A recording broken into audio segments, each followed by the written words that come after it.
Delegation Andrew Reist. I apologize, Mr. Reist, if I'm pronouncing your name wrong.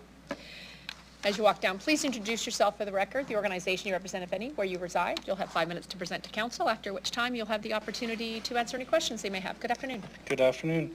Thank you. My name is Andrew Reist. I am a resident of Ward 6, not representing anyone in particular. I would like to thank the city admin for their presentation last week on the e-scooter bylaw they are looking to have approved. It allowed me to hone in on some questions that I hope the council considers and perhaps asks themselves. We were told one of the reasons to not allow private ridership was because of the unknown amount of riders there would suddenly appear on the streets and presumably cause mayhem for the Regina Police Service. Since the RPS seems to like to operate in knowns, can someone say how many automobiles operated on Regina's roads yesterday and how many will operate tomorrow? What extra equipment would the RPS need to be able to catch a speeding e-scooter?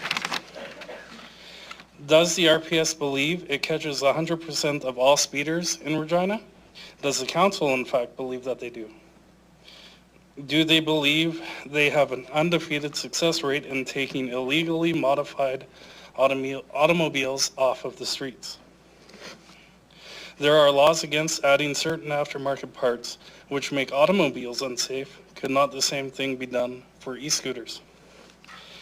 How many speeding tickets were handed out in Regina during 2022? Were any given to e-bikes? Last week, we heard from one provider that if someone needs a helmet, they have to request one when they get to the scooter. How many people does the city admin believe will wait the likely 5 to 10 minute wait, being generous, for a ride that will likely be less than 15 minutes? We also heard last week that in one instance, there could be wayfinding or like staying within a geofenced area via an app on the phone. Would this not be distracted driving? One of the other arguments the administration has for wanting vendor only is that they want to know where people travel. The issue with this is that it would likely be very skewed towards downtown travel instead of citywide. They also said they will be doing a survey on Be Heard later this year. Are they hoping that Regina citizens will have forgotten the absolute mistreatment of the last Be Heard survey because it wasn't scientific? Do we have an obligation to believe that our opinions and concerns will be taken seriously? I saw the first crack in e-scooter support emerge when I heard a question in regards to if cars would have to stay behind an e-scooter whose maximum legalized speed is 24 kilometers an hour. Perhaps this would be a good time to also consider the biggest scourge to automobile drivers everywhere, more bike lanes, where e-scooters could also be given the opportunity to ride in and allow the bigger vehicles their precious 30 to 50 kilometers an hour. One thing I completely agree with the city administration with is the need for some sort of sound device so that e-scooter riders can make their presence known near crosswalks and intersections. I don't know if I can agree with a constant beep though. That just sounds like noise pollution. I did read somewhere that one jurisdiction allowed for bike bells with their signature ting noise. It should be sufficient for a law-abiding rider to have to utilize the bell at appropriate times. One comment I would like to make, which the city may not have any influence on, is when I looked at e-scooters over the weekend, it seemed like many have a max speed of 25 kilometers an hour, though expensive ones could go 35, to be fair.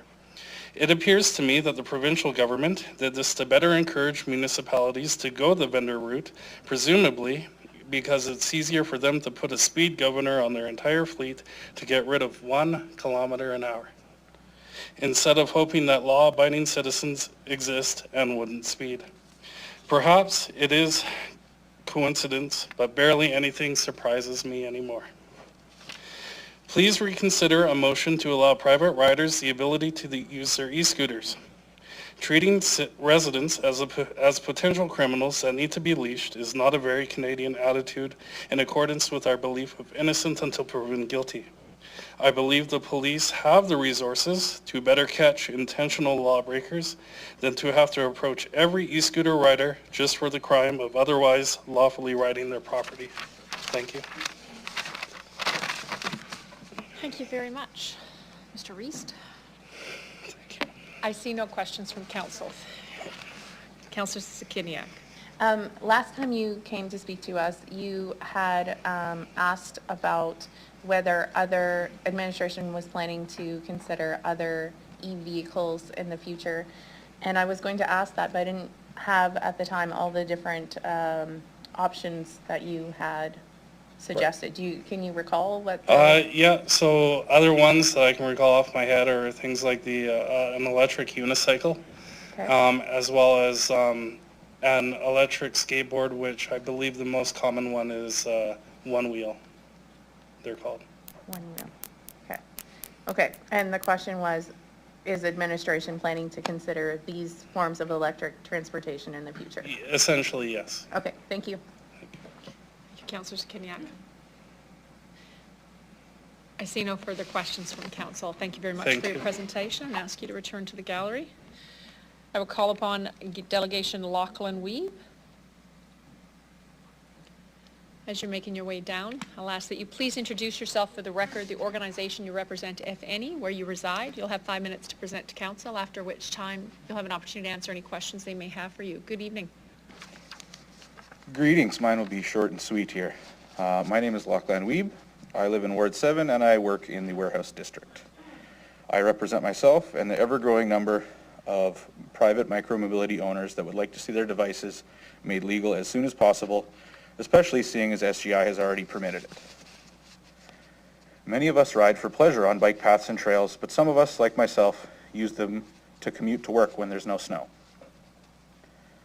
My relatively short commute takes on average about 4 to 6 minutes by car. In comparison, my PEV, or personal electric vehicle, gets there in only 6 to 8 minutes, 2 minutes more, using a fraction of the energy that even my electric car does. That's why I ultimately decided to purchase my one-wheel GT electric skateboard. Unfortunately, due to the laws still in place, I had to import the nearly $3,000 device from Quebec. Understandably, none of the shops in Regina were willing to bring in a product that is technically illegal, and they didn't want the liability. Again, why I think the law needs to change now. I fail to see how bringing in a foreign scooter rental company will support local businesses better than allowing local bike shops to start bringing in one-wheels, EUCs, and e-scooters, rather than being forced to sell the less popular compliance devices that have pedals added on just so that they stay legal and remain within the bounds of the law. The interactions that I've had with businesses have been overall very positive. I pick up the board, carry it with me inside, grab my things, maybe have a conversation with the patron or employee that's intrigued as to what I'm carrying or what it is, and go on with my day. One downtown business actually lent me a power outlet so I could charge up my board to make sure that I could get home after eating my meal there. The issue of parking always seems to come up no matter what we're talking about. For the most part, with private PEVs, there's not really any worrying about parking or locking up anything. Most PEVs have convenient carrying handles and are much more compact than even most bicycles. They also live at their owners' homes when they aren't being used, so there's no storage needs. Last summer, I put over 600 zero-emission kilometers on my one-wheel, and I plan to double that this year. I would love to do it without looking over my shoulder for red and blue lights, pulling me over and handing me a court summons, because there is no ticket because it's a non-registered vehicle. It is a direct court summons, just because I want to get to work without a car and without sweat stains on my back. Private devices are here and they're not going anywhere. We as owners are more than happy to answer any surveys about our habits to help you with data collection or where we need protected lanes and all kinds of other useful information. Please end the ban and make private electric mobility devices legal in Regina. Thank you for your time and I welcome any questions. Thank you very much, Mr. Weeb. Councillor Zakiniak. Thanks. Can you clarify one more time the kind of electric, the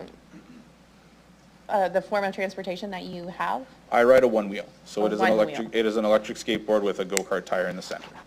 Okay, and so under the proposed regulations, like let's say it were expanded to private, still, your device still would not be legal, is that accurate? Yes, because it's a private device. As I understand it, anything that's not provided by the possibly two companies would be completely illegal still. But let's say it were, that it was expanded to private, in your read of administration's recommendations, would your device still be illegal? Based on what, as far as I know, it would be legal, other Okay. than maybe the speed cap. Okay, I think I'm seeing a different response, but I'll clarify that with administration. Okay, Okay. thank you. Thank you, Councillor Zakiniak. Councillor Stanachek. Thank you for presenting. My question through the chair is just regarding your experience with how private owners of e-scooters or any other kind of electric mobility options, how they behave with their again, electric scooter or skateboard, whatever it is, how they treat their property compared to someone who's just renting such device. So in my experience, as I've seen with other cities, the scooters can tend to be left around. It's not yours, you've paid, you can leave it. I've seen them thrown in rivers and stuff like that. For private ones, I spent $3,000 on mine. It's not getting left anywhere without my eyesight. It's not getting chucked in a river. It's getting taken care of very well. In my opinion, it is a second car. Me and my wife have an electric vehicle, and she takes that to work in the summer, and that is my second vehicle. So I treat it as I would treat anything else of value. Okay, thank you. That's all I had. Thank you, Councillor Stanachek. I see no further questions from council. I thank you very much for presenting this afternoon. Thank you. And ask you to return to the gallery.